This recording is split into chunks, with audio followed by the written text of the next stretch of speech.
فوزية وجوزها حنفي الاتنين كانوا قاعدين بيتفرجوا على التلفزيون، فجأة الاتنين يختلفوا.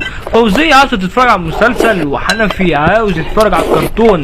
فوزية قالت ايه لحنفي؟ قالت له اسمع يلا يا حنفي، انت عارف انت ما خليتنيش اتفرج على ايه على المسلسل، انا ممكن اعمل فيك ايه؟ قال ايوه عارف يا فوزية انت ممكن تعمل لي فيا ايه؟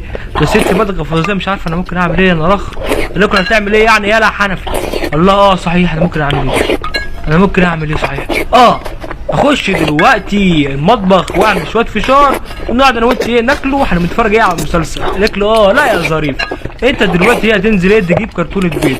قال نعم مش حنفي يا فوزيه اللي ينزل يجيب كرتونه بيض. طب بص يا فوزيه انا جات لي ايه دلوقتي فكره، انا انزل ايه اجيب لك ايه كرتونه البيض بس على شرط لو اكلت كرتونه البيض دي كلها في خلال 10 دقايق اخرج ايه تتفرج ايه على المسلسل، لو ايه ازيد